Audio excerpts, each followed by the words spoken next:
Welcome to Saturday Morning Trek, just one of many podcasts on Trek FM. If you'd like to help keep Star Trek discussion coming your way each day, consider becoming a network patron through Patreon. Visit patreon.com/trekfm and find out how you can become part of the team. That's patreon.com/trekfm. This is Walter Koenig, Chekhov from Star Trek, and you're listening to Trek FM.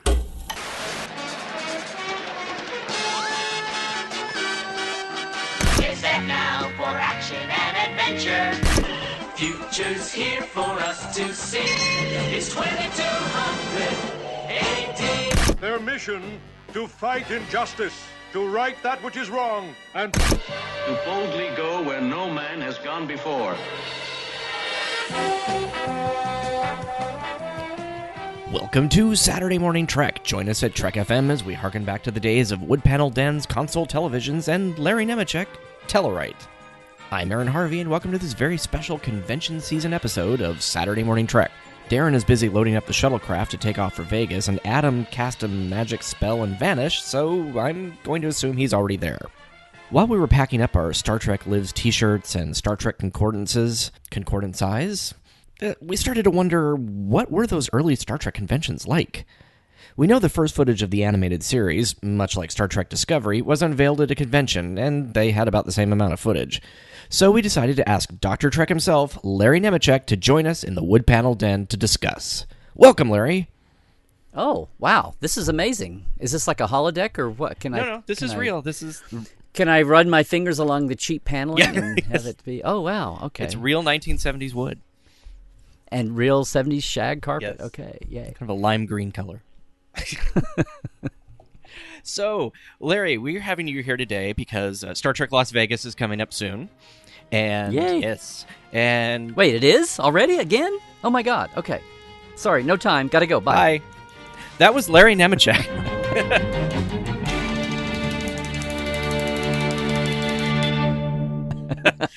Yes, it's going to be a crazy busy year, and in fact, we are recording this probably well in advance of I was going to say WonderCon, but that just happened. We were recording this well in advance of Star Trek Las Vegas, so WonderCon 2012, actually. Well, no, we're not recording it that far in advance.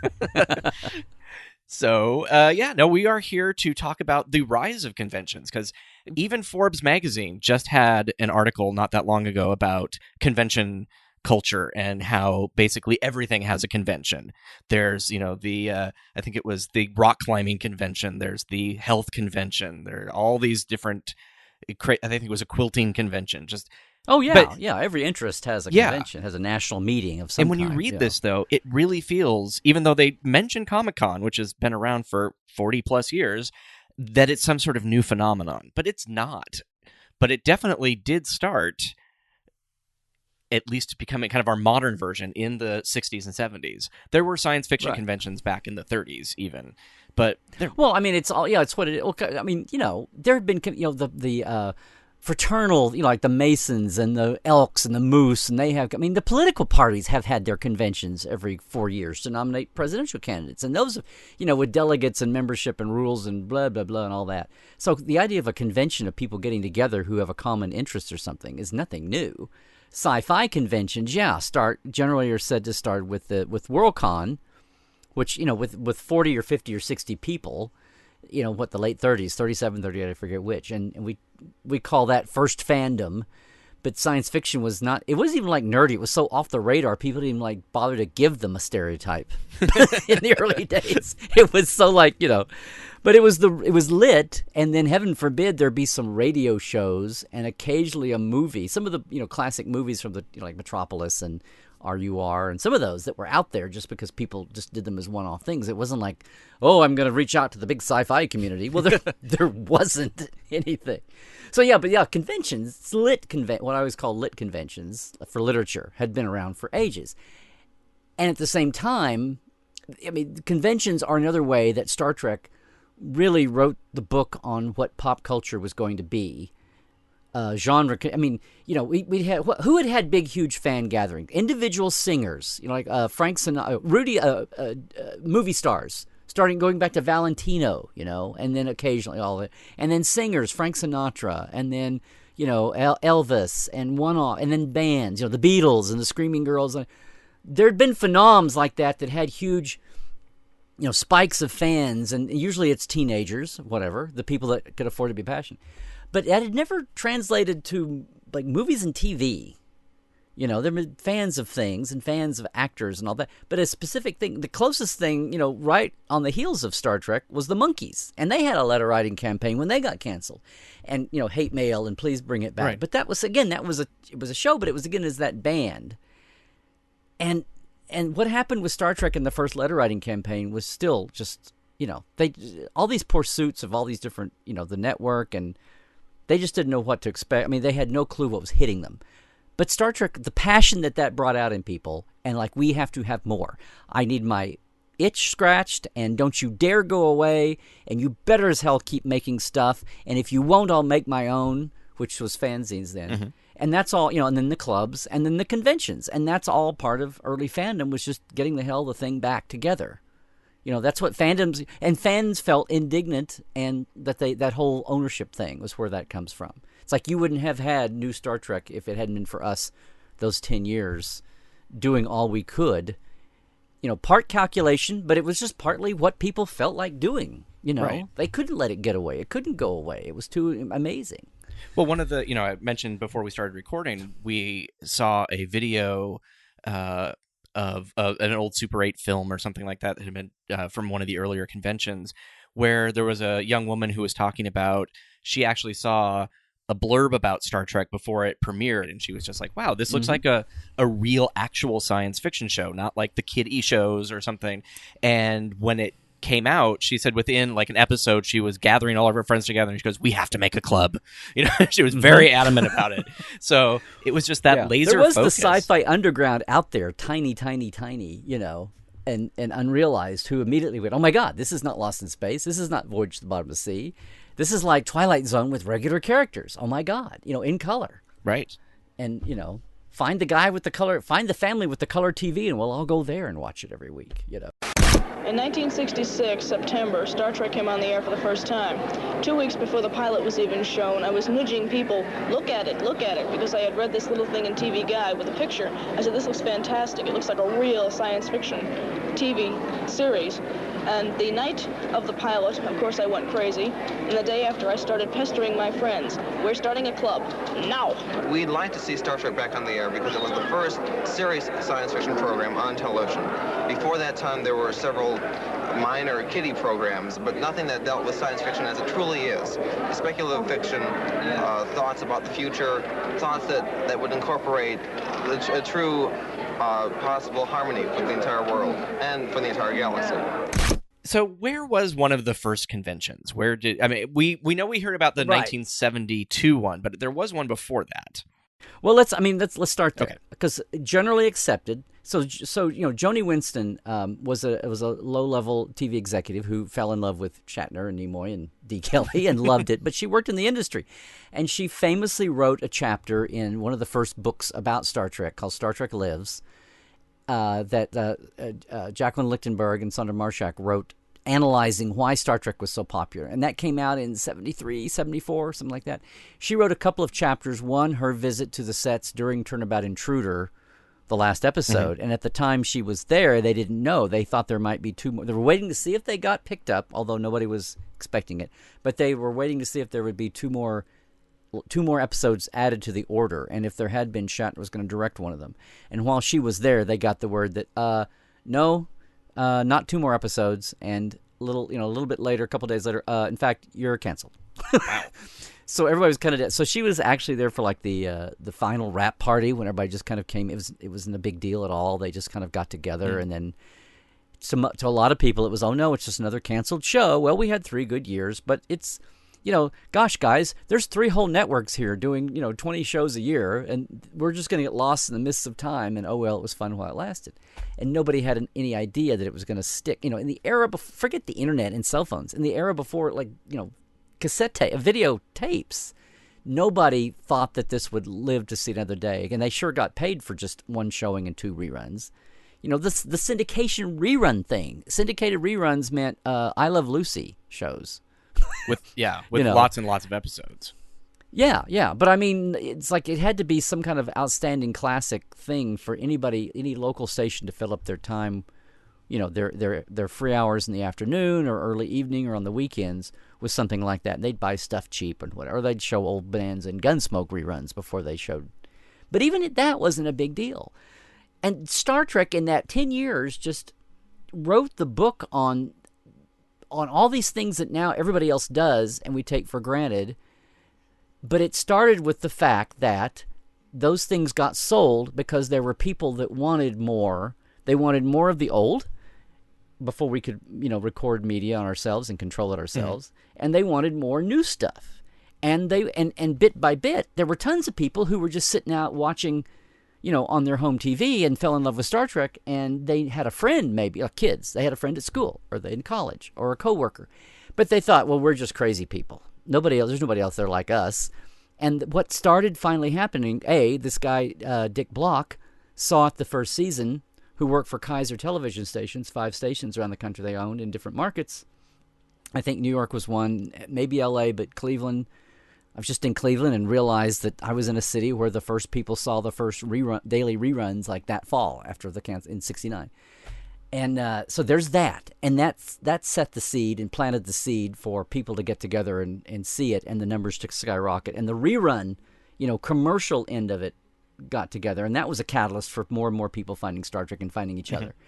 But in the population places like New York and L.A., especially New York, the group that got together that kind of is given credit for being that first convention, Joni Winston wrote about that also. And then she wrote a whole book called The Making of the Trek Conventions, or How to Throw a Party for 12,000 of Your Most Intimate Friends, which I think you can still find out there. And we were saying that actually may have been based off of, or part of that was from an article that we found in the Monster Times, which was a bi-monthly, or was it bi-weekly? I think it was bi-monthly, newspaper that was sort of done, like a large tabloid paper, kind of like an alternate weekly would be in a lot of cities. And it was done mostly with monsters, but it kind of moved in. They had like Planet of the Apes, they had sci-fi, and well, look, these are baby boomers who are still in their teens and 20s, and that's great, kid, but go out and get a real job and do something real in college. And the whole term of pop culture was not some academics were starting to study it as an academic thing, and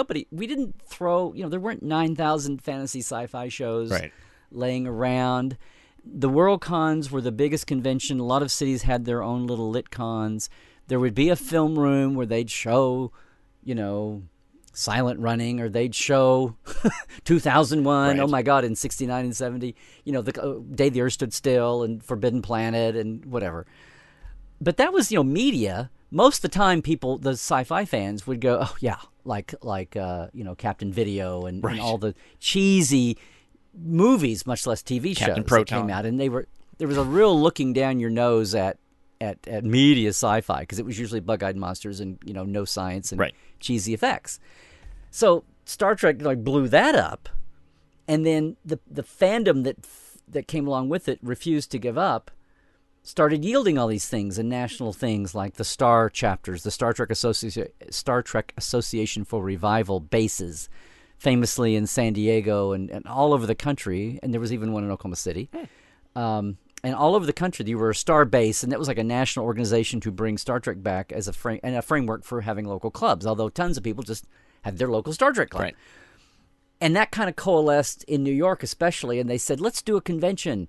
And that was in January of 1972, and was famous for, as Joni wrote about, what we were talking about, Monster Times. That was her chapter on being on the sets the last week, and then that got used in Star Trek Lives, and then she wrote another chapter in that book about this first convention, and then it was so successful that they're looking around for Star Trek stuff to sell, and her editor and publisher jumped in and said, let's do Doubleday.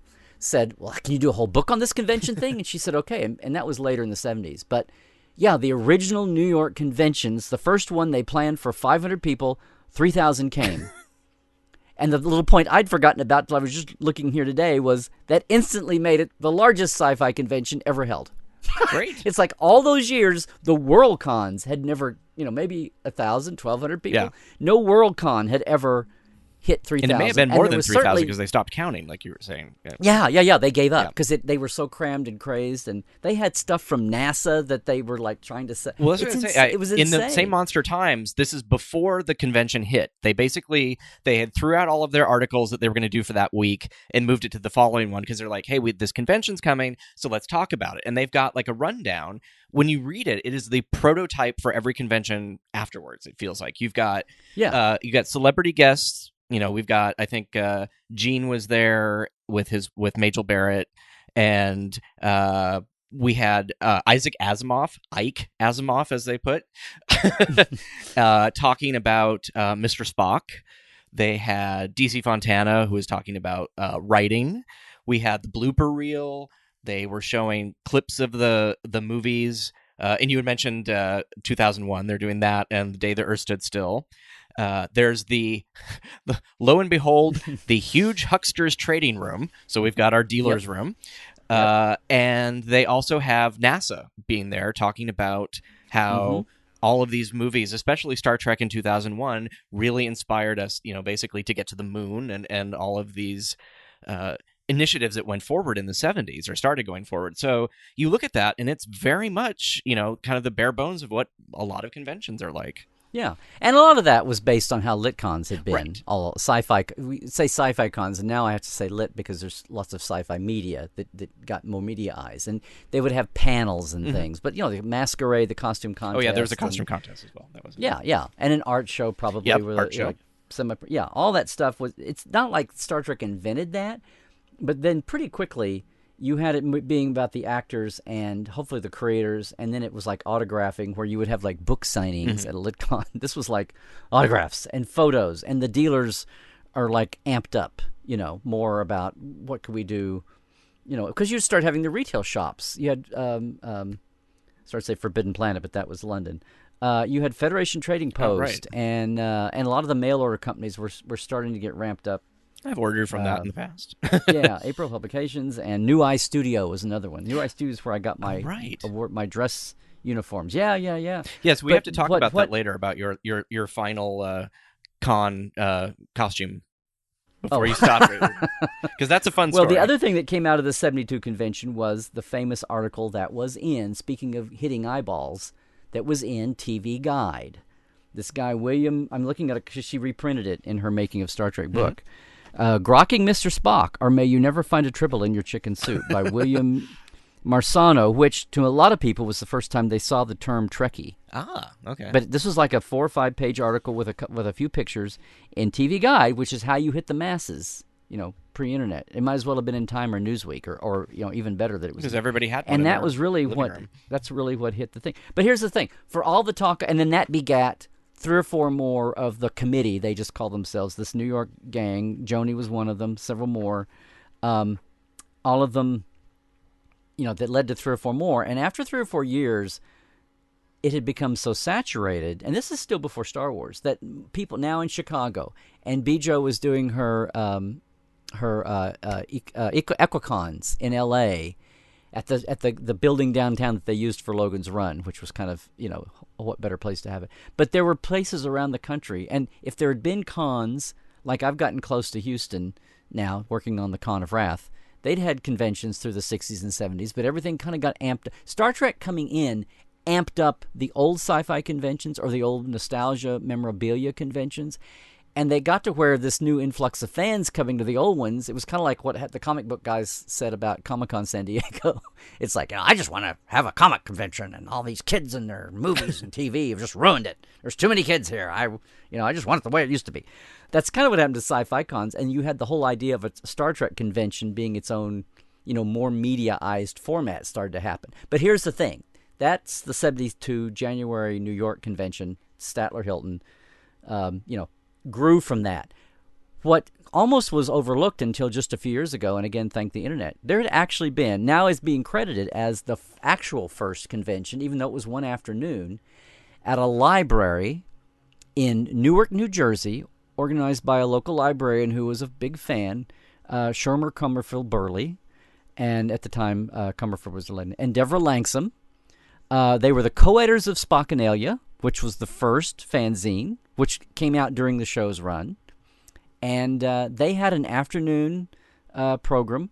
Looking at this interview here with her, said they in 68, they had Hal Clement.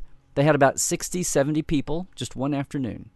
And, just pulled in a guest. But it was the first time they think they had any kind of organized meeting, an event that was, and it drew Star Trek fans. How was that and advertised? Kind of through the fanzines? I have no idea. But we're talking about a local library in Newark, so it was probably, a sign-up and newsletter. Think about how the people communicated anything in the 60s. Flyers, and maybe if there was a typed newsletter that they had a library. Phone tree, if there was a Friends of the Library then, they had. But that's all. And like I said, 70 people. Hal Clement spoke, the author. And that was kind of the idea. 2 or 3 of the people, I think Deborah worked on the first New York Con, and they were like, well, look, we had 70 at this library in Newark 2 or 3 years ago. What do we plan on 500? And by the time it finished, they had 3,000. And then as the years went along, the next year they planned. Oh, by then, some other stats. By then, there had been 100 fanzines. It was on 125 TV stations in America and in 60 other countries. News reports on that con, there were people that were showing up on Sunday who had heard about it on Friday and got themselves to New York, like from four states away. It was just insane. So the next year, the number went to 6,000. In 74, they had 15,000. Here we go. By 74, the 32nd Worldcon had 4,500. The third year of the Star Trek Con in New York had 15,000. So it looks like, Worldcon is bumping up, thanks to all the media and the sci-fi world coming out. And again, this is 3 years before Star Wars. And people think of Star Wars amping up sci-fi media, people paying attention to it, people making a buck off of it, and all of that. Star Trek really, they really did piggyback, because everybody credits Star Wars with kicking Paramount in the butt to get on with finally getting their act together. But from what I understand, as you found out, and doing that. The Star Trek doing well in syndication that gave George Lucas the idea that science fiction actually was profitable. Mm-hmm.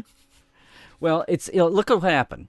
The syndication stations' numbers were insane. Those first 5 stations, Dick Block goes to the first trade show, where they're selling Star Trek, and people look at his numbers.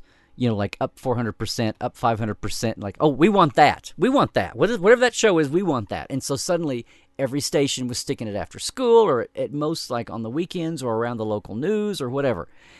And there's that aspect of it. Then there's this convention thing. And that article in Star Trek, in TV Guide, was a huge part of that, as were a lot of other press then at the time. But that was really a national platform. And people are going, well, then these kids and this Trek thing, these Trekkies at this thing, okay.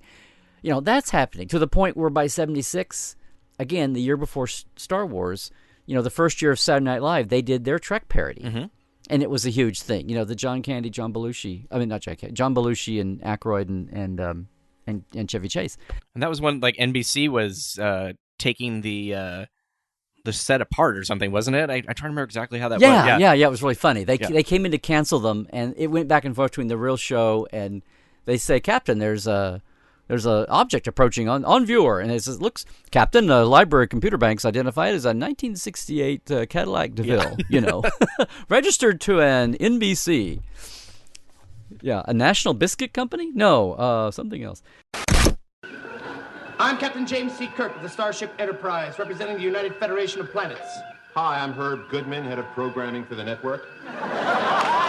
Stand back. I will not hesitate to shoot. Can I have your attention, please? Please, I need some attention. Curtis, will you turn the sound effects down? I'd like everybody's attention, please. I have an announcement to make. Thank you very much.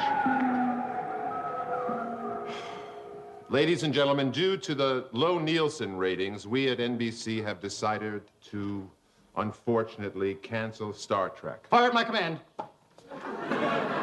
On your way out, you can pass the cashier's desk and pick up your check. Set Phaedrus is stunned. Fire! Nothing's happening, Jim. I can't understand it.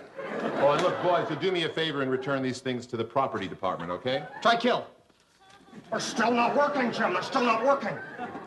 Most peculiar, Captain. I can only assume that they possess some sort of weapons deactivator. In which case I shall merely render him unconscious with my famous Vulcan nerve pinch. Yes, Nimoy, I'm sorry. We'll have to take your ears back, too.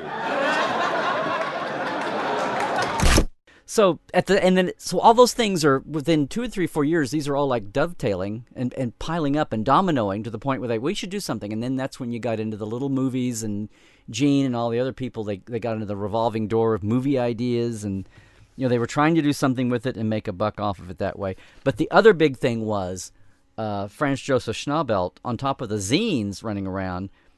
He's in San Diego, and the local Star San Diego chapter people they're collecting film clips, and they say, gosh, he's an architect and a designer, a draftsman, and he starts working on the blueprints and sells.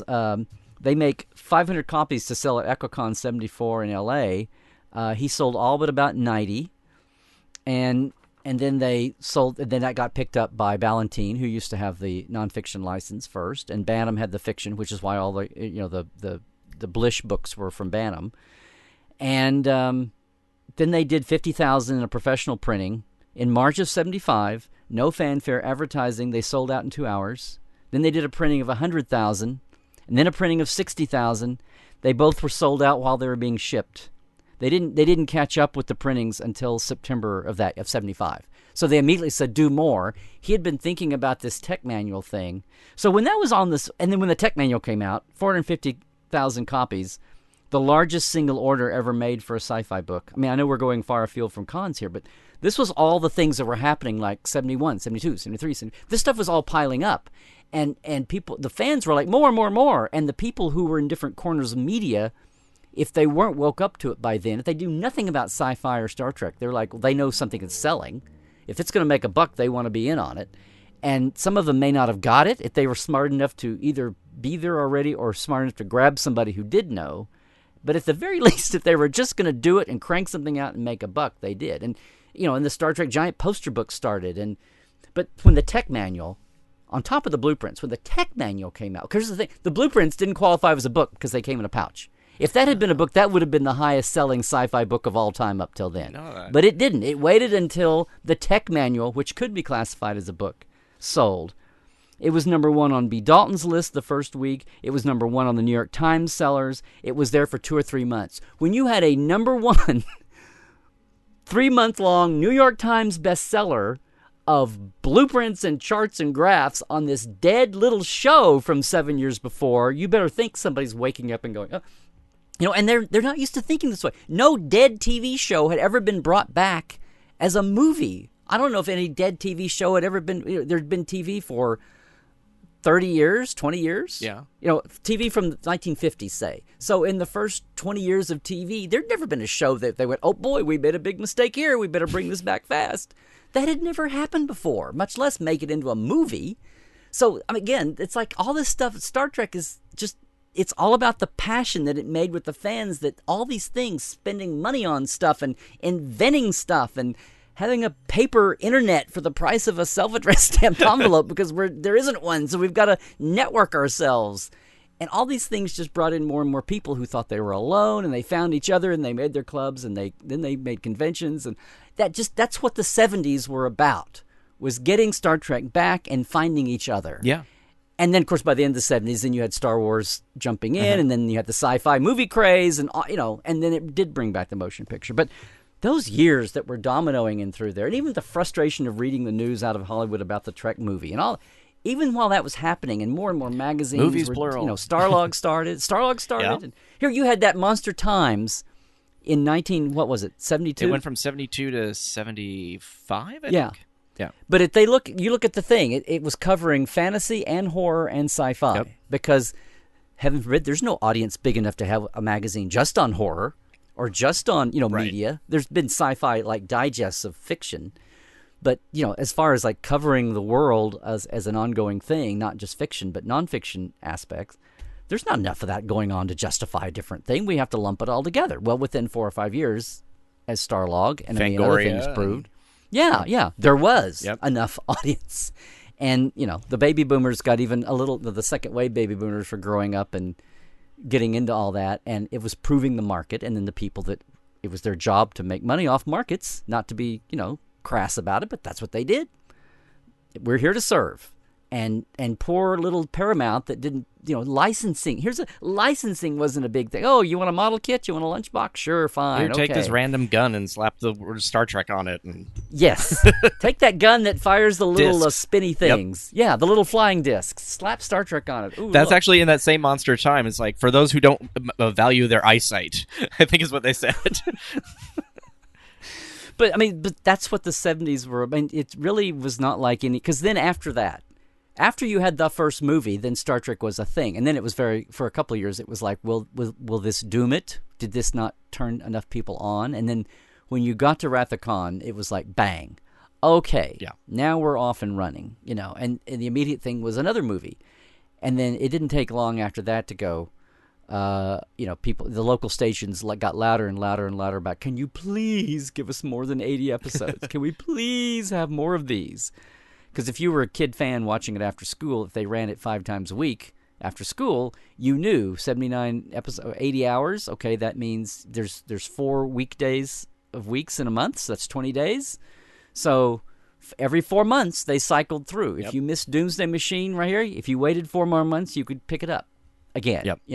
Before. So people were like taping audio cassettes or little recorders with their mic hanging. Yep, I did too. Well, I saw the ad in Trek magazine, the kind of glorified fanzine out of Texas. The guys in Houston, they were selling them. They had like 40 or 50 in a list. $5 a cassette tape. Wow. Get cool, because you couldn't listen. You could collect like film clips. Yeah.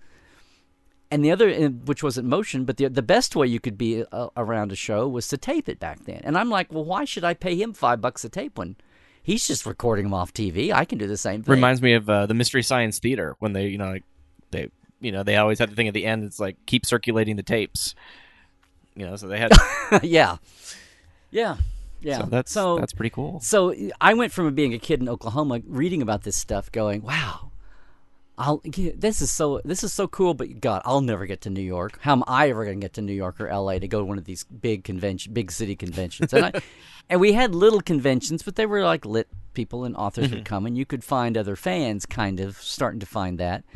But as far as like really seeing people and getting autographs, and then even beyond the stars, start going, gosh, I'd love to talk to Gene or the writers or anybody, that was like, and then, here was one. And then I started, if you would see a Star Trek story in something, like I remember when there was the Chicago convention and they built a bridge set and they had original series Klingons as the KDF, the Klingon Defense Force, or CAG. As the security officers? Yeah, it was the security officers. I saw some and clips they had of that. That was great. And they brought, I think Jimmy and George were the guests, and they had them, their 70s selves sitting in their places on the bridge, and they had Klingons standing around. And it was like a 6-inch story on Somewhere in Time with one black and white picture, and I was like, "Oh my God, look at this! It's in Time magazine." It was a pretty impressive set piece too.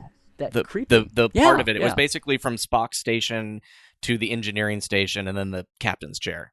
Any fan film anywhere would be thrilled to have that. Yeah, even today with the 3 or 4 stage. So it was like you're sitting in Oklahoma going, okay, and I'd see national news go by. You would grab in magazines and grab that, and try to do little things on your own and wish your own little club can do that. And by the end of the 70s, there were tons more clubs, and by the end of the 70s, I was aware of the Star Trek Well Committee and would get their directory. And here's every convention that's known is listed in there. Every fan club is listed. Every dealer who does Star Trek stuff among their merchandise is in there, and you had fans picking themselves up and bootstrapping themselves into communication. Again, before the internet's out there, people are doing flyers and booklets and pamphlets, and the star bases kind of fell apart after 4 or 5 years, but by the end of the 70s, or at least by the early 80s, you had Starfleet International forming, and with local, the ship chapters and all that. And in the meantime, there were just tons of local clubs everywhere, and a lot of the local clubs were doing conventions, even little conventions. And there was a lot of wild-eyed, Wild West to it, which, stop me if you've heard this before, is kind of the background leading into the Con of Wrath, in the Ultimate Fantasy in the early 80s. But, just from the time of the early 70s to the late 70s, bolstered along by Star Wars and then the sci-fi boom, E.T. and, well, not even E.T., Black Hole and Close Encounters, and all of that. The sci-fi buzz, Yep. Logan's Run, everything by Silent 1980. Running. You've got It was here to stay. Yep. You know. Yeah, no, I think the first convention that I went to, just because I would have gone earlier had my parents actually taken me, I ended up going on my own to a convention in Oregon, and it was one of those early ones where Majel was encouraging Marina to go to meet fans. And it was sort of like, oh, she's here, okay? And, nobody was really... It had to have been right after Next Generation came out, because I did know who she was, even though I followed, Starlog. I must have seen her in 1 or 2 episodes. And it was funny because she has talked about how she sort of was less... She doesn't filter herself as much back then as she does now, just because of the internet and everything. But she came out and she goes, I know what you're thinking. Where are they? And she is pointing to her space breasts, as she called them. She's like, they're there. They're just not as prominent as they are on the show. So that was great. But so, yeah, I was there. I had a costume. I've gone a couple times without a costume but younger. But so that was great. And then I belonged to... And that was what year? That was like... 88, probably? 88? Yeah. Something like that. Because here's the thing. Even when Next Generation started, all the guests... None of them had been fans, as you had kind of with the later series. Right. You still were dealing with the original series guys and had gone to conventions by then for, over 10 years, 10, 12 years. And the phenomena, the convention thing was established.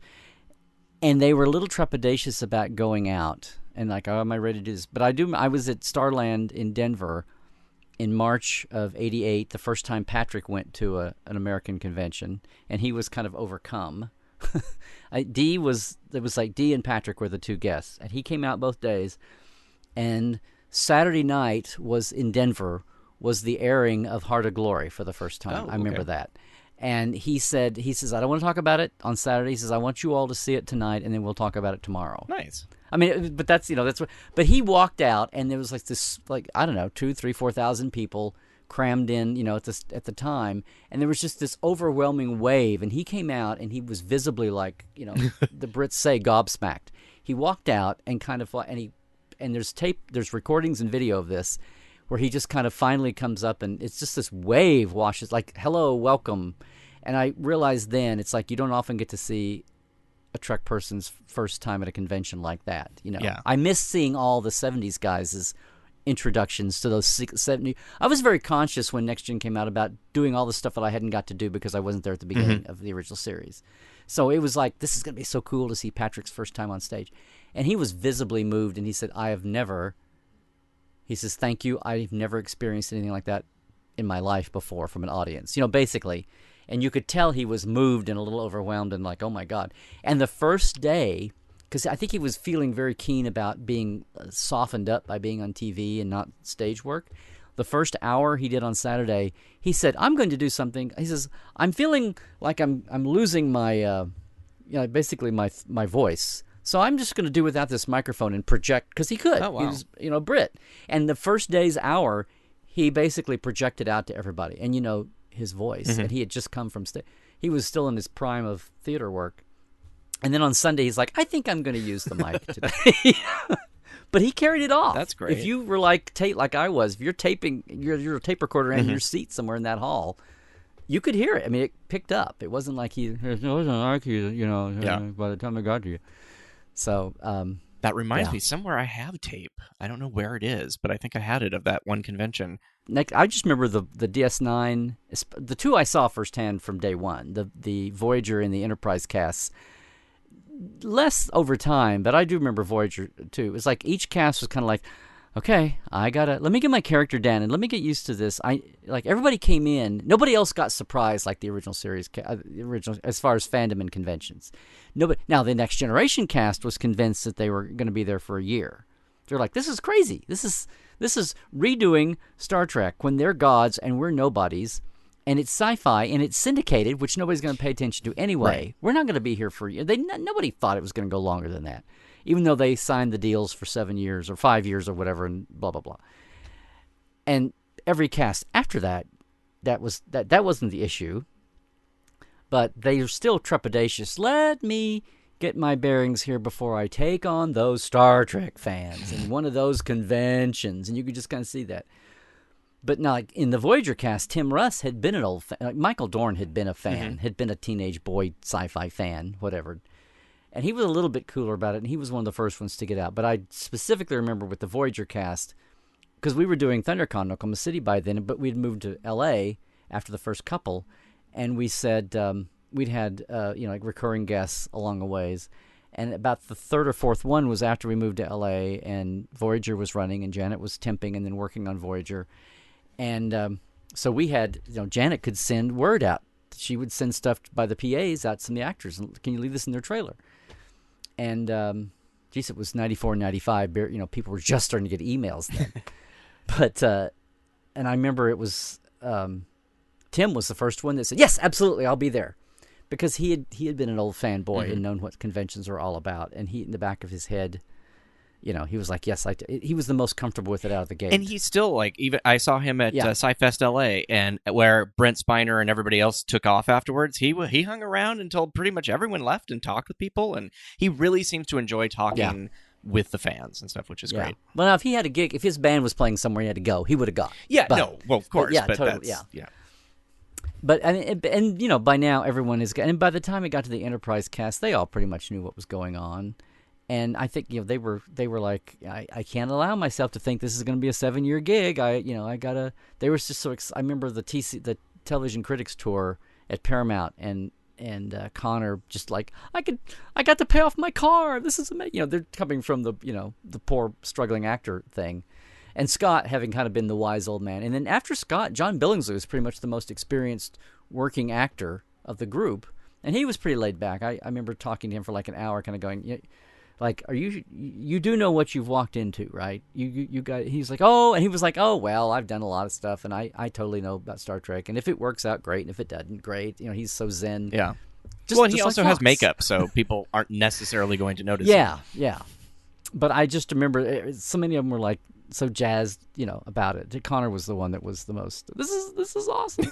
He's like, I know, guys. I know I can't count my chickens before they're hatched, but it's gonna be so cool having a house. There's gonna be at least 10 seasons. Yeah. Oh. But yeah. But anyway, it's that whole thing about the conventions, and then conventions evolve, but over time, and we had the chain conventions. Like Creation started off as a one-off thing in New York. When Adam and Gary were like 14 and they organized, they threw this together. It was a wild and woolly time for a lot of people. And the local conventions that came up, and some have gone, but some have been around forever. And some, like little San Diego Comic-Con wasn't a sci-fi con. But it's, when the comics went to movies and you had movie people come down, that exploded. And the idea of a standalone Star Trek con when Star Trek was at its height, when that soaked up so much before the just general sci-fi, and then it's hard to find a standalone, the licensed creation shows led by Vegas now are kind of the big deal. Most of the rest of the time, people are at least merging guests and franchises. If it's not an outright Doctor Who there's a million. Or the Who Con. The Who conventions. Yeah. But then again, here in L.A., Gallifrey, Sean Lyon keeps it to a certain hotel and a certain size, and they're not worried about selling 20 or 30,000 tickets. Yeah.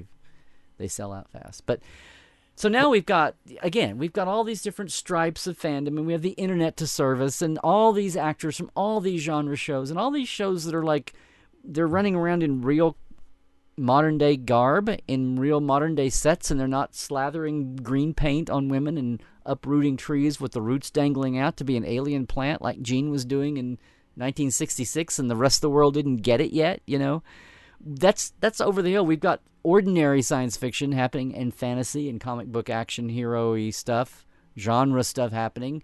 And these casts, these young bucks in their 20-somethings are all stars, and they go to Comic-Con, and there's a huge 10,000 people in the hall, or 12 or 6 to see them, and it's a big deal, and they roll it out every hour, and it's no big thing.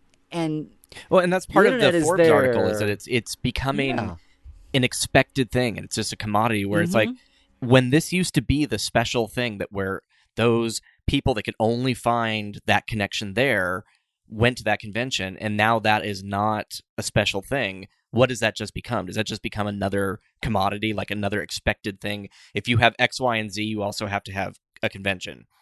It's kind of interesting. Is it just is it just another trade show? Yeah. Is it just another, state fair? Is it just another football game? Is it something just to check off in your box of social stuff?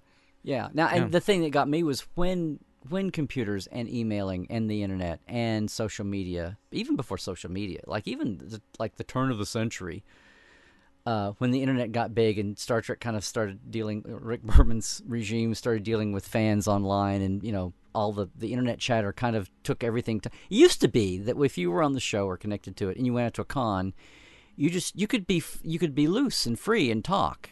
And if somebody quoted you in their little zine or fanzine or their little club newsletter, that was no big deal. And then as soon as the internet came in and there started to be message boards and forums and things, and people would quote people, and it would be there. Well, now it's on the internet, and it would come back, and it could go. Things would get picked up slowly, like Spock's going to be killed off. Oh, let's organize a protest, and let's do a marketing study. That took some time, and it would get press in Daily Variety or Hollywood Reporter or New York Times or something, and the AP, and it would go viral that way, like news does anyway. But you throw in, first message boards and that kind of thing, and website forums and all, and then you amp it up with Facebook and Twitter and all that, times 1,000 even, and it spread so fast. But even before social media, back with just Internet Volume 1, Version 1, Internet 1.0, CompuServe, early AOL. Yeah. Well, they have, Internet 2.0, Internet 1.0. Yeah. That stuff would go viral and get back, and if, some of the PA's job was to look after big conventions, and some of the actors would go out, or if any of the staff would be out talking and start looking at fan boards and see if there were rumors and news out, and then people would get yelled at if they said too much or leaked too much or something. And it kind of put a damper on the cons that way, because you couldn't go. And then people started pulling back a little bit there for a while, and then it took a little bit of the coolness away, because you went to a con to hear stuff first person, or you went to at least hear the newest rumors if you didn't hear the news.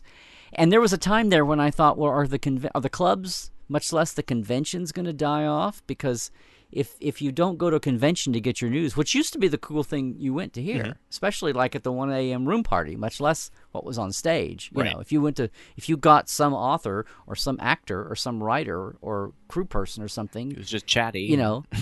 Chatty and a couple of drinks, and you could actually have an honest conversation with them or whatever. And I worried that conventions would dry up then.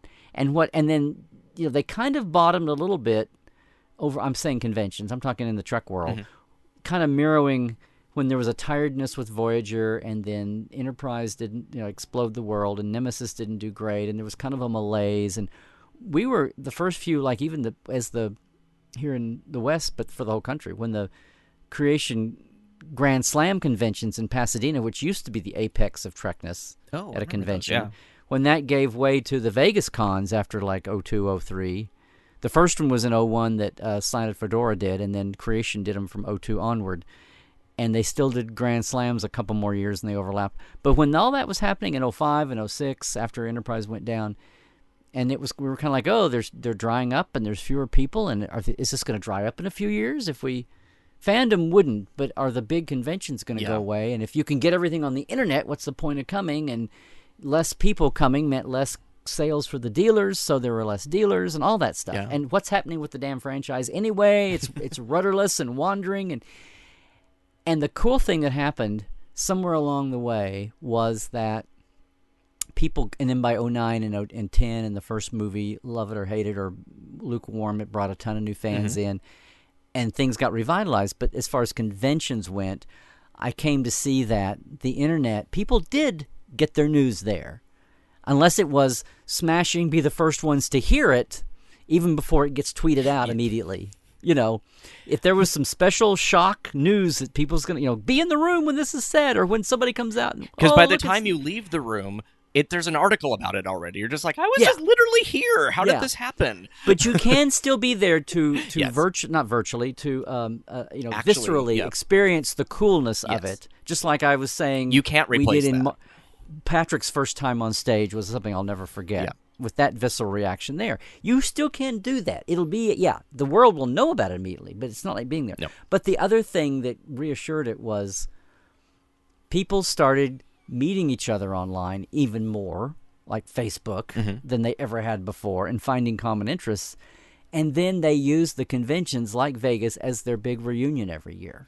Well, that's so it's like that's for us. no, and that's what's kind of it's like the internet, instead of killing conventions, has kind of given them a new reason to be. Yeah. So instead of just the little gang from that region that would go every year, and maybe a few people would travel a lot, now to the point where I see new fans at Vegas. And I can always tell because they're like rubbernecking, like the Okie in New York for the first time. I remember being, and look, it's an actual New York hooker. Oh, look, it's an actual New York wino. Oh, look, it's a skyscraper. When you see people like doing that, walking around the dealer's room, and I call them over and I go, "So, first con? Yeah. Oh, that's cool." Or have you ever been to Vegas? First Vegas, I'd say. Right. And they go, "Yeah." And I said, "Have you gone to a convention before?" "Nope." And they're from Des Moines, or they're from Roanoke or something. And it's like they don't go to their local convention first. It's become an IRL, connection point, basically. Right. It's like they just decide if they're going to go to their first ever convention, hell, they're just going to hop and go to Vegas. It's like they didn't go to their support. Yep. I always want to go support your local fandom, But I just am amazed how many people the last... Yeah. Or maybe they do go back and find it later on. But there are tons of people that, they don't have any... It's not like they came to Vegas because they knew people. Right. I mean, there are some that do. But there are tons of people now that go, "Oh, the coolest convention in the country is Vegas. I'll just go there." And, of course, part of them is thinking, well, it's Vegas. I can have fun, if I'm not... I'm not leaving But the I'm hotel. just amazed at how the paradigm now is that people just... They don't come up and find their local fandom or their local clubs or their local go to their local stores and hang out and all that, because that's what the internet has short circuited. Mm-hmm. Or maybe they go back and then they find the people they can see all year long, and maybe that happens. Well, for us at Trek FM, that's one of the things that we've talked about because we're a little bit soaked in Star Trek, as you might guess. So a lot of it is like we've talked to some of these people. We don't. Could you say sauced? Yes, that might be. Soaked in Star Trek. Yes. Oh, that would be cis. We're soaking in it. No. Yeah. But a dishwashing sci-fi show? Yeah. Okay, kids, you've got to go back to Madge and Palmolive Liquid to get that one. Yeah. Madge, why did you decide to become a manicurist? Oh, the usual reasons: romance, adventure, money, thirst for power. And when I see your hands, I wish I were a nurse. Dishwashing, Madge. Well, try Palmolive dishwashing liquid. Softens your hands while you do the dishes. Pretty green. You're soaking in it. The dishwashing liquid? Palmolive. Mild, then. Oh, more than just mild. Right, Madge. Palmolive suds last, from the first glass to the last greasy casserole. And it softens hands while you do dishes. Madge, that Palmolive liquid of yours, I'm simply in love with it. What, does your husband know about this? Everyone at Trek FM is basically getting together. And, even though, like I said, we were all soaking in Star Trek, we know a lot of these people. We've had conversations with them. So although it will be really exciting for a lot of people who have never been, for some of us, the enjoyment that we're getting is actually meeting people who listen to us and people who we talk to on a daily basis via the way you and I are talking right now on computer, but we've never actually met each other in person. So that's the amazing part of conventions, where you get to actually connect with everybody. Yeah. And there are tons of people that Chris and I have never, Chris has never met anybody. I think he met his wife. I think he met his kids. Yeah. But other than that... he sees them occasionally. Yeah. But yeah, that's kind of like conventions have found their niche. And there's still, it's still nothing like getting an autograph by mail versus having it in person. Yes. And there's still all kinds of sensory moments you cannot do No. from your, from in front of your computer screen. Right.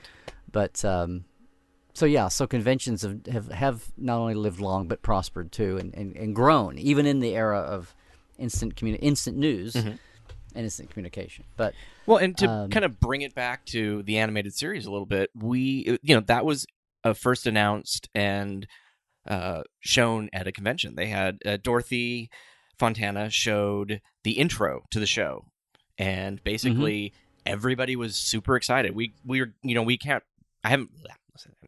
I haven't really found the exact convention it was at, but it was somewhere around 72, 73, because that's about when the production was going in. I'm guessing 73 because they had to have had some animation chunk because they showed the intro. And the intro is basically what the original TV show intro was. So everybody got very excited about it. I think it's because, look, we're showing you something that you know and love. and which is kind of interesting. It seems like we're very much in that same spot now. So I'd be very curious at Star Trek Las Vegas if we get a little bit of a video or something that is the equivalent of what the animated series was to the people back in the 70s. Yeah, as a preview for the series, or the Reed Pop show in New York over the weekend, or whatever, or the Destination People in London. I was going to mention that too. I mean, it's what's also amazing is just as a footnote here. I realized this saying London. This is how early it was. Like fandom was spreading outside the country, and I'm not including Canada here. I mean, I'm sorry, guys. You're still like an asterisk to the U.S. since you're so close and you speak English up in our Canadian folks. But like, England and Germany and Australia early on became the biggest markets. And somebody explained this to me once, and it was great. The reason, like, why is Star Trek so big in Germany? England, I guess it was next door, and in language and all that. It's like the countries, when they first sold Star Trek into syndication, they didn't tell people what to do with it. They could suggest and say, hey, it's good after school if your culture has, that works, or whatever your TV culture or your memes of programming are. But the bottom line was, wherever they put it and however they ran it, once a week, or if they did it daily, or whatever they did with it, if they treated it like an adult show, it took off. If they treated it like a kiddie show and stuck it in the middle of cartoons, like the equivalent of their Saturday morning, say, or whatever the cultural place in their media was, if the holder of it ran it just to make money on it but didn't get it, and they ran it with kiddie stuff, it never took off, which is what happened in an awful lot of countries, including countries you would think would be bigger, like Japan. Right. And some of the Asian countries. But Chris says in Japan it's kind of not a thing. Yeah, it still is. Yeah. And a lot of European countries, it's not a thing. And a lot of East Asia, it really got, that's one thing that JJ Movies did was, Star Trek 4 was kind of well known as not only just the best crossover Star Trek movie for audiences, but the biggest one around the world, because it did have a kind of an international theme that people could get into, and even with translations. And, Harv tells that story of they're doing the screening in Moscow, and it gets to the very, something we never think about, but it gets to the very end, and they're talking about whether they're going to, after the trial, or they're exonerated, and what ship they're going to get, and Spock says something about, well, the bureaucratic mentality is the only constant in the universe, and the Soviet audience just fell apart laughing. And like Leonard and Harv immediately got it. It's like something they'd never thought of that, how it was received in the States. Yeah. But it meant an awful lot to the poor Russian audience. But in those countries where it was treated, the countries where it became big worldwide, UK and Germany and Australia, were the places where the original buyers in their local national markets treated it as an adult show and programmed it that way. And that's so. Anyway, what the upshot of that was, we're talking about these early conventions in 72, 73, 74. The first Trek convention in the UK was in 74. So that worldwide imprint and footprint is already starting to... And Star Trek started a little bit later there as well, I think. Well, right. Pre-internet, things would, be a year or two or whatever. They had, into the 70s, a weekly comic that was sort of done in a kind of a Sunday magazine format, and it was very interesting. Actually, by the time this comes out, we will probably have reviewed the book of the first volume of the British comics, where we have Captain Kurt a lot because they just didn't spell it right. I can't think of the name, but it was in a magazine called something Joe. Oh yeah, Joe 21. I believe it was Joe 21. Oh my God, I can't believe I pulled that one out of my derriere. It has some amazing artwork, and it's kind of really cool. They had they had the Enterprise underwater for all those people who said, "Oh, that's just a crazy JJ thing." No, it was in that comic. But the amount of things that they get wrong, it just feels like a slightly off kind of parallel Star Trek. It's going to be, and if you look at the drawing, through a cultural filter, and I'm sure through we'll have brought this up lightly by the time when we talk about it. But a lot of the ships and they have the spacesuits from 2001. The shuttlecraft looks like it came from Thunderbirds, so it's like they didn't quite, they got the main ship and the people look mostly right, and the rest is just. Yeah. Well, here's the thing: it's like, are they looking at cassettes? Are they going on whatever licensing hops through two hoops? Early day pioneering, nobody's like following it close enough, really. So here, just sign the contracts, and we'll send you some reference. And after that, you're on your own, and nobody's a fan. They're just churning it out. I can't no remember one's if it going was to take the it. Gold Key comics or this one where the person wasn't an English speaker and had never seen the show, and I think the only reference he had was the making of Star Trek, which was that that book that Gene Roddenberry put out, how to write a TV show. The classic. Yes, it's the classic. I have it on my bookshelf over here somewhere. The first thing I ever picked up and read. So it's just interesting how it got filtered through different lenses in the years before the ability to actually, here's a recording, here's a book, and before basically all this stuff that spawned from the fan movement of, like you were saying, the blueprints, the blueprints, the tech manual. Then Bejo's Fan Concordance, the first encyclopedia, got picked up because Ballantine was like, "Oh my God, we need something big for Christmas every year." After the tech manual, it's like, "What can we do next?" They ramped up Bejo's Concordance and put the famous wheel on the front. How fast did your brad wear out? And you had to put a brad fastener in it.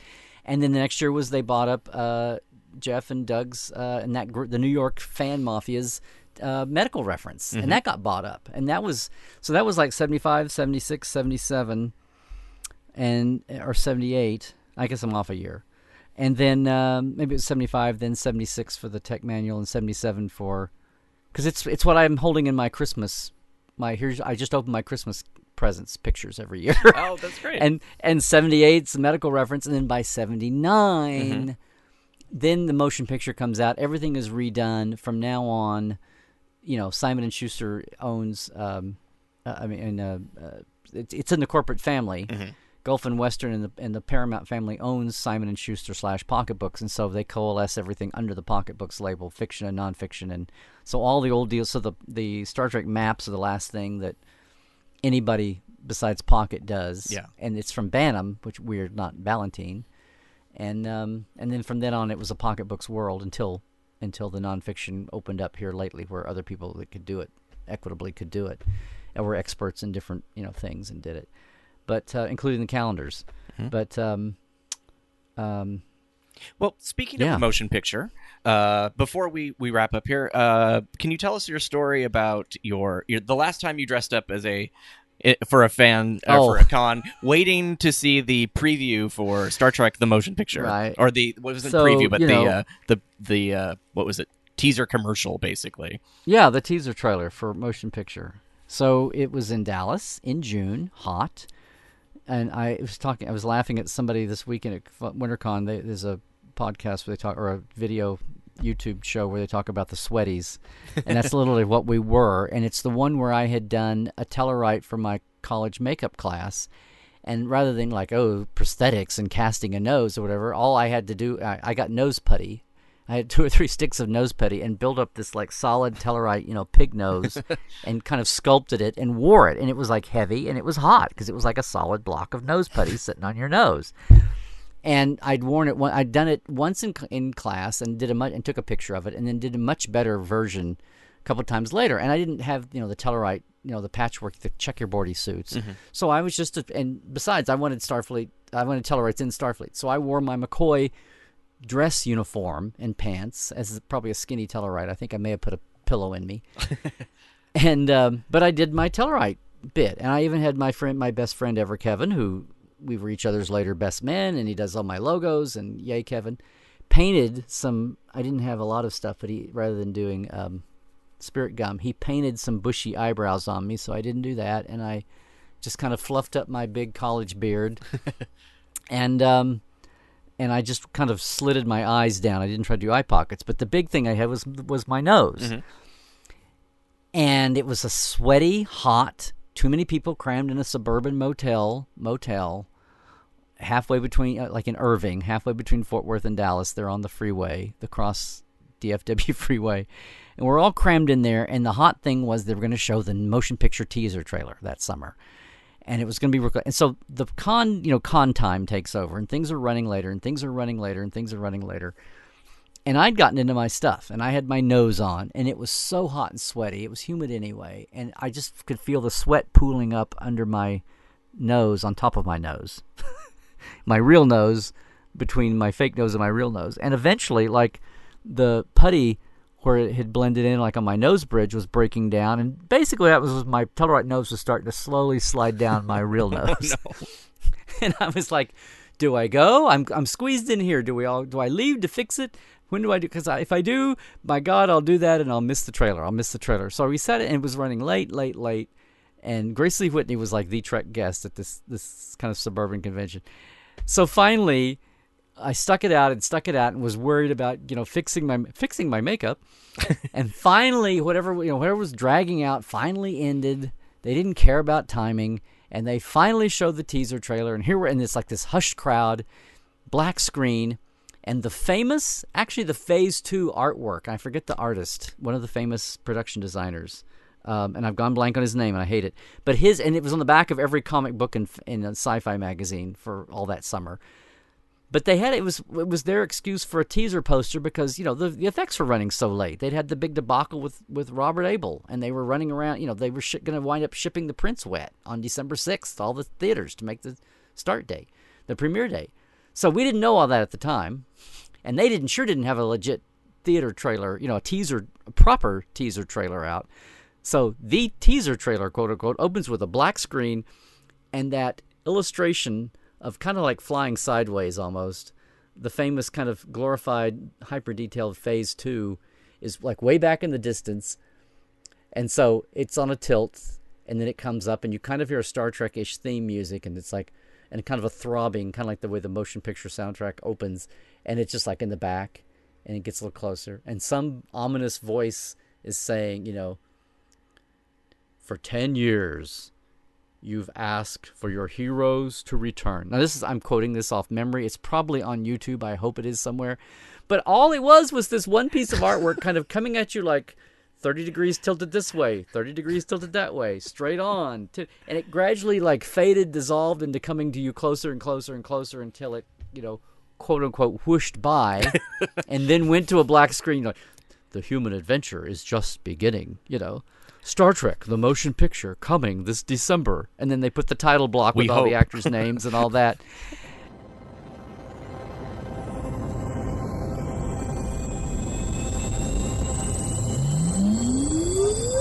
The human adventure is just beginning.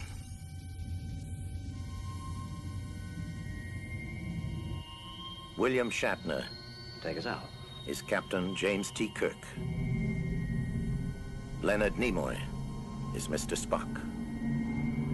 DeForest Kelley is Dr. Leonard Bones McCoy. James Doohan is Lieutenant Commander Montgomery Scott. George Takei is Lieutenant Commander Sulu. Majel Barrett is Dr. Christine Chappell. Walter Koenig is Lieutenant Pavel Chekhov. Nichelle Nichols is Lieutenant Commander Uhura. Stephen Collins is Commander Willard Decker. Persis Kambata is Lieutenant Ilia.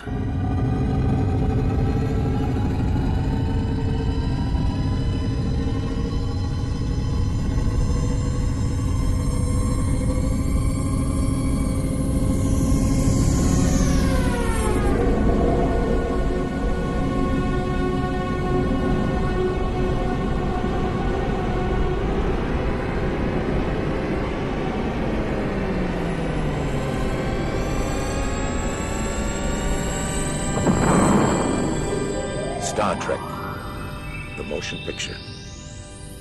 Gene Roddenberry's production of a Robert Wise film. Coming this Christmas from Paramount. What? That's it? So basically really? It was a moving poster. It was a moving poster with a voice and a title block at the end. And we're, what? We sat here and like sardines sweated for 3 extra hours while the convention ground to a halt and nothing else was going on because everyone was in here because they wanted to see the trailer? Are you kidding me? And then I ran out and fixed my nose and ran back in, and I lost to like 2 half-naked girls doing Rocky Horror. But I have the pictures of Grace Lee coming over and commiserating with me and saying, I voted for you. She's like, but I was the only non-male on the panel. of the judges panel, and I'm like, that's okay. And I have a picture of me hypoing her in the arm with my homemade hypo. Oh, I got to see that. So I've sneaked those out at times over the years, but anyway. But I said this is the last time I ever go all out to do makeup at a con. Basically, the last time I'm ever going to enter a costume contest. It's like it's not worth it. It's not worth it. Well, maybe we'll see. If I'm going you to have the as... half-naked Rocky Horror girls are going to bomb me out of contention, then what's the point? How can you predict anything? Well, maybe we'll see you as Dr. McCoy at Star Trek Las Vegas for the 50th anniversary. Well, I wore my smock from Continues a couple of times when a couple of our crew, when Liz and Abby, Abby was my nurse, Nurse Temple, the first couple of years, and then Liz played Nurse Basilica, was in the Mirror episode. Basilica. Yeah, but now James found her a quasi-canon name from some of the Blish novels, so now she's Nurse Lisa Burke. She doesn't, without her blonde wig and just her natural hair, she's the nurse you saw a couple of times in recent episodes. Okay. But they both had their Mirror Universe outfits, and so I had my beard, so I went as Mirror McCoy, although he didn't have a beard in Mirror Mirror. Right. But it was the closest thing we came to, and they had their Mirror outfits on. So for about 3 hours, we walked around as that, and then I got out of it and went back. But I will tell you this, you're hearing it here first, I may break that mumbly number of years ban on doing makeup. I'm going to do something, if everything works out right, I have allies helping me, and I'm going to bust out one day with something, and it's going to be something where I am not going to wear it for 3 hours. You'll wear it for all day? Or most of the day, okay. Yep. I'll leave you and your gentle listeners with that little bit. So if this really is close to Vegas, it won't be long to wait. So all right. Well, we'll look forward to it. Is that a promise or a threat, Larry? Yes. Exactly. Well, thank you so much for joining us in the Wood Panel Den. It's been a great time. And no, thanks, Aaron. This was great to finally get on Saturday Morning Trek, and we're now awesome an official what you're show doing on the network because we've had Larry Nemechek on. So I see. Yeah, now you too can be on the Larry Nemechek page or something, which I think is slowing down considerably now, but kind of like all of us maybe.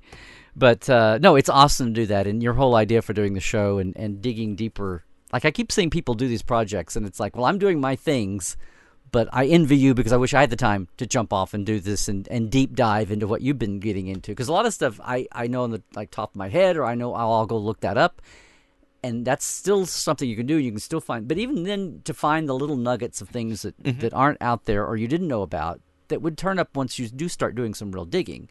But you're actually doing the digging, so power on you, and good on you. Thank you. And it's been a hoot to help out with that and to watch what you're doing. So thank you so much. Yeah, anytime. And the animated series. I always tell that story about my 9th grade science teacher, shaming me into watching Star Trek because she couldn't believe I wasn't watching it already in the rerun era. And I actually remember physically thinking, okay, I don't know if I can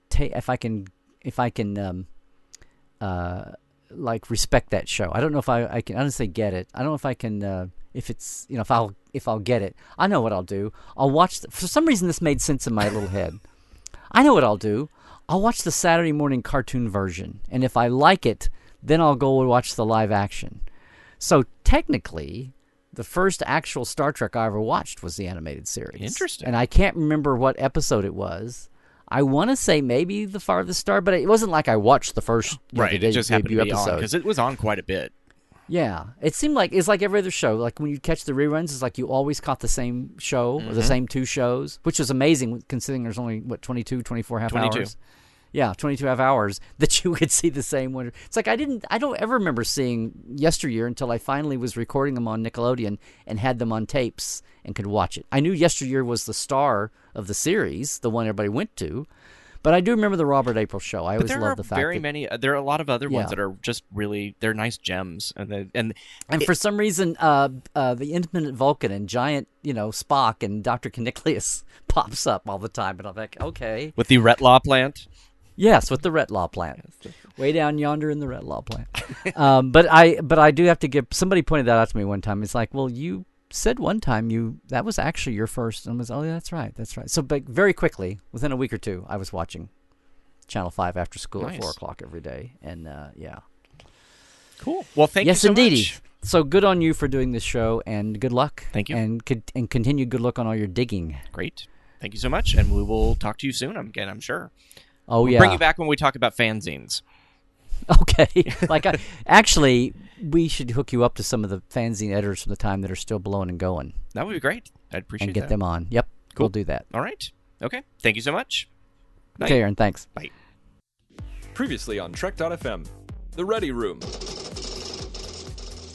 Please sit down. Let me get my eel. Yeah, right. It just slapped. See, now that would have been awesome if he had just like slapped the eel in Archer's face, and then Archer, that entire meaningful scene at the end of the episode, the discussion between Archer and T'Pol, if he had had a giant eel stuck to his that would have been great the entire time. The Orb.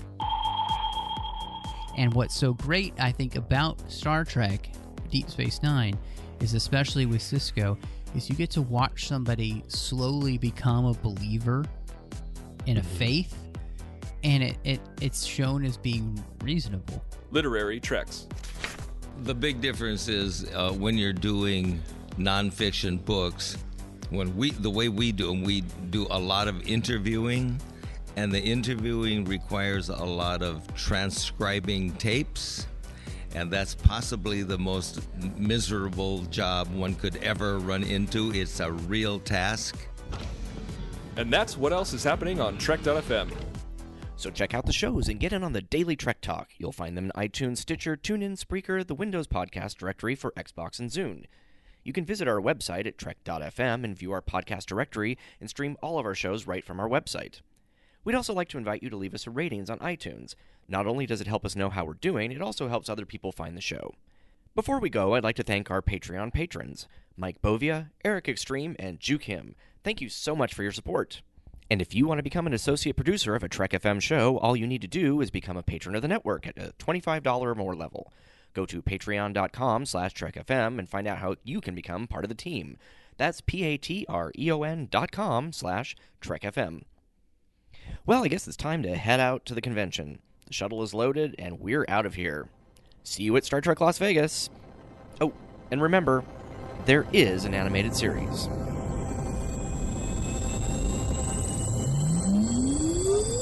The human adventure is just beginning.